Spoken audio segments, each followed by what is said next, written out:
Our $0 drift car has a big problem. A big bad body roll problem. This thing rolls like day-old hot dogs at the gas station.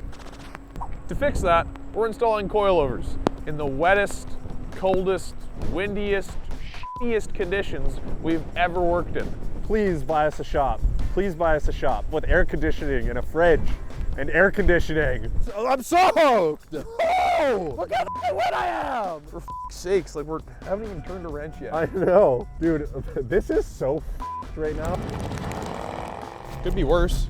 No, it literally couldn't. The only way this is worse if we crash the car and die, bro. No, that would be better. Oh! Dude! Come on! So bad. This is f***ing literally every f***ing part of my waist is soaked. Coilovers, one of the cheapest and easiest ways to upgrade your car. Better handling, better traction, and undeniably more steez. Coilovers can be broken down into two main parts. The spring or coil, which is wrapped around the shock, together making up the strut.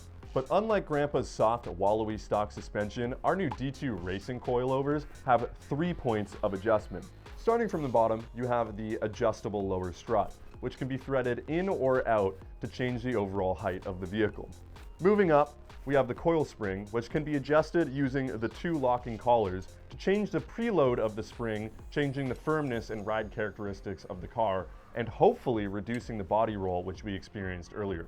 Lastly, at the top, you have the damping knob, which is 32 points of adjustment to the soft or hard function on our specific coilovers, which will change the impact of the bumps you experience driving down the road.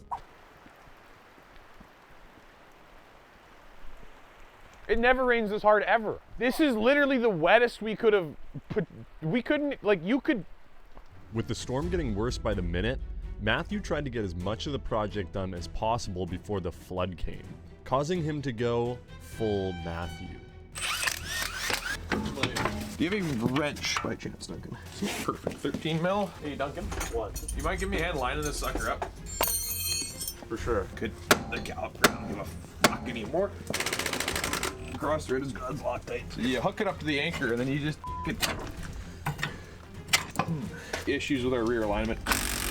We're gonna have to get new links anyways. We're already at need new parts. These here are rusted to the point where there's no threads left. Cut them off. You're already cutting shit off of the fucking car. There's no threads. They're rusted won't come shut. apart unless we can cut them off. Wow, okay, that was tragic. Let's just switch that to a different day. There we go. Oh, my bad. Let's just switch that over. So last time, Matt found out that the sway bar links were seized and many other of our suspension components needed to be replaced. So we ordered those and they are in. In Matthew's rampage, he actually did manage to get the rear suspension installed.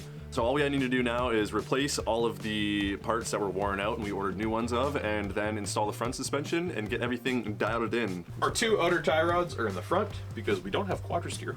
Our control arms are in the rear because we don't have the budget to do the control arms in the front.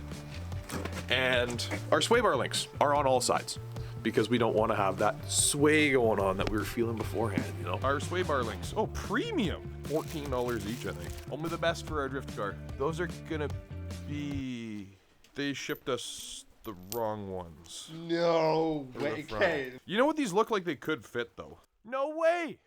Perfect fit!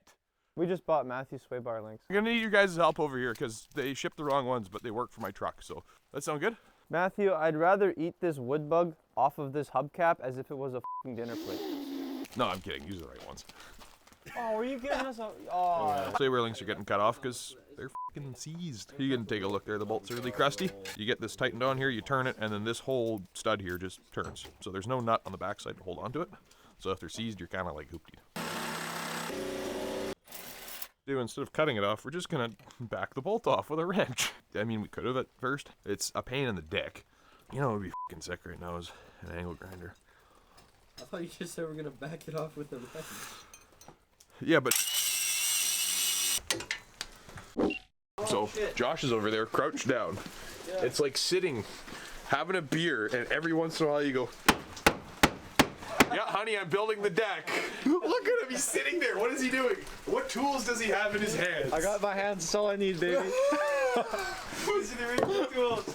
The original tool. I got my hands. Original tools. I got crescent wrench, a caliper, sounding rod. He works like old people.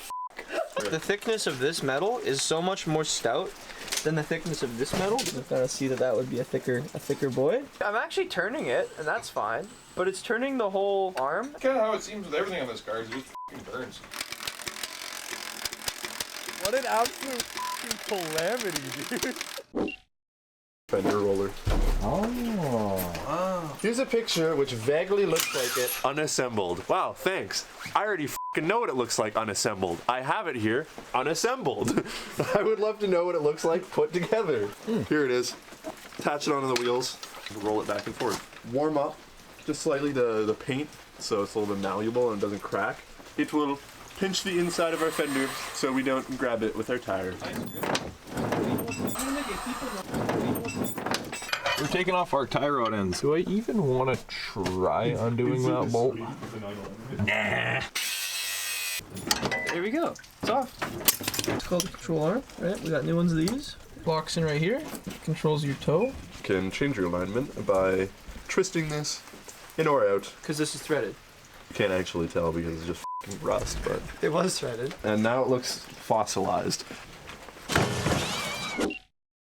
There we go.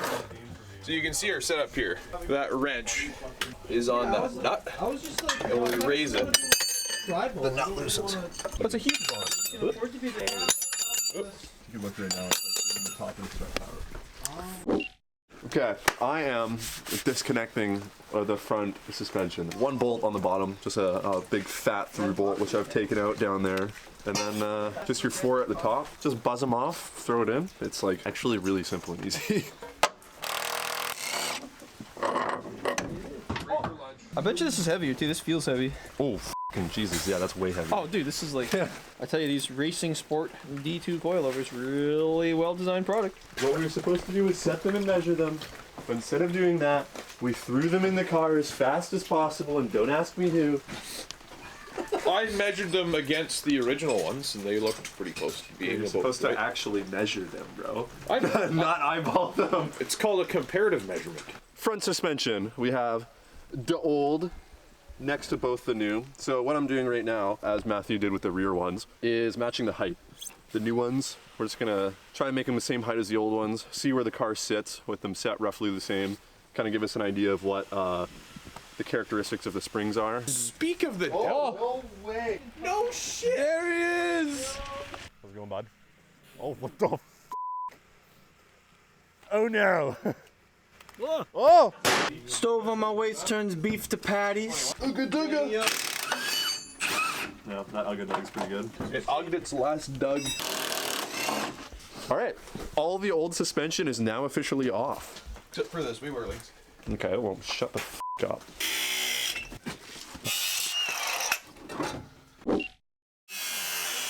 I cut everything off on the other side already, so I just looked at them and I knew they were gonna be.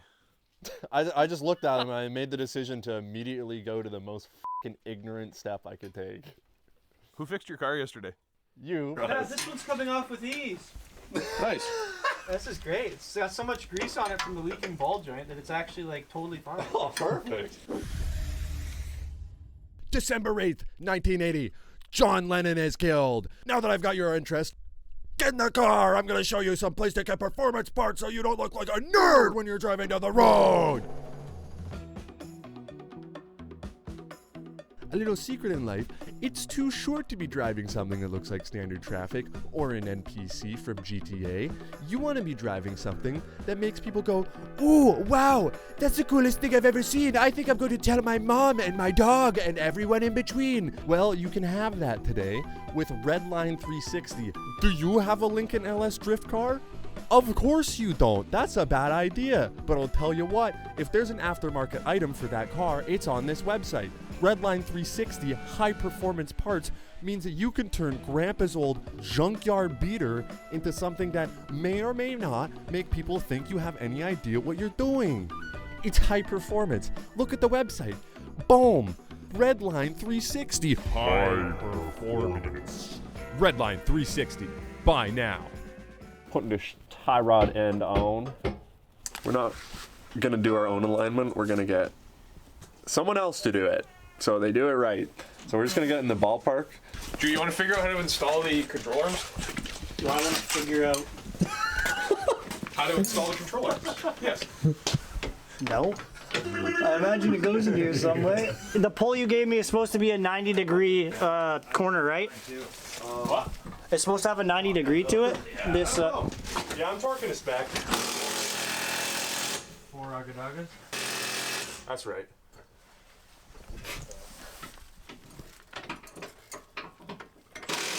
Figured it out, Matt. Yep. Sweet. Thanks. I'll just put it back in here. 4.5 inches of exposed thread. Huge, enormous, above average. I don't know if they're square. Hold on, give me 3 to 5 business days here. Oh yeah, easy peasy. We're problem solvers here. We run into problems that we created ourselves and we solve them. Oh, it's getting tight. Oh, right as you came, it got tight.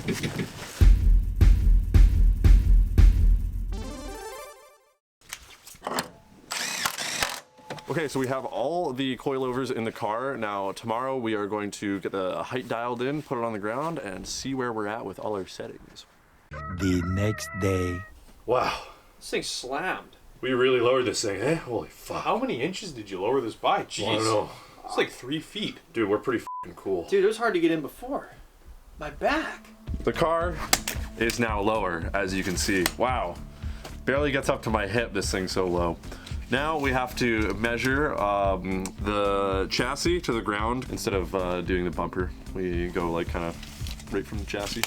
Matthew then decided to ignore that advice completely and measure to the fender instead. This has got to go down 1/2 inch, and I think this one's got to come up 1/4 inch. To change the ride height at each corner, you must measure, jack the car up, take the wheel off, remove the big suspension bolt at the bottom, measure the strut length, adjust it, measure again, put the bolt back in, put the wheel back on, drop the car, and then... Let's see if my 1/4 inch gets you 1/2 inch, which I wish was the same with my girlfriend. We were at 26 before? Yeah. Did you go the wrong direction? No. Yeah, we're still at 26. What? Yeah. Did you change anything? Yeah. Did you twist the bottom? Yeah, I raised it up 1/4 inch. We would then spend many hours adjusting our ride height.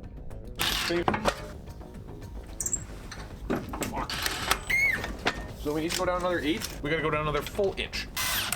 Just f***ing living off a prayer here. It's the same! I don't know how. Oh, son of a bitch. Good enough. Barely over 25. How do these f***ing things f***ing... Yeah. I'm fed up with this. Looks good from my house. Bring it up, please.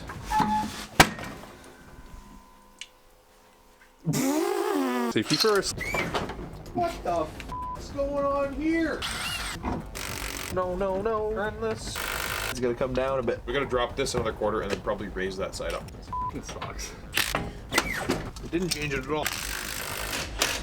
Can do this side again. This side needs to go up. Finally, we got all the wheels roughly the same, so it was time to take the Lincoln for a test drive. There's some squeak from the suspension there for the first time. That was Yeah, nice. that was probably It'll do that. On soft, this is actually still quite soft. quite drivable, yeah. Yeah. I will say, I feel like we probably are gonna need an alignment. Honestly, I don't think we're gonna need an alignment. I did it myself. We're gonna be fine. Dude, yeah, you know what? I actually do trust your eyeballing, and it seems to be driving fine. Yeah, like it drives good.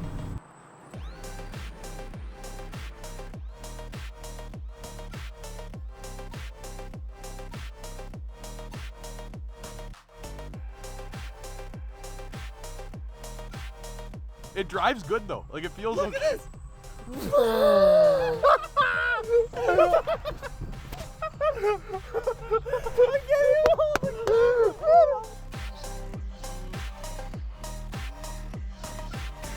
In our next video, we're taking this thing back to the track, where we will get the perfect damping set, dial in the preload, and fix that body roll. See you next time.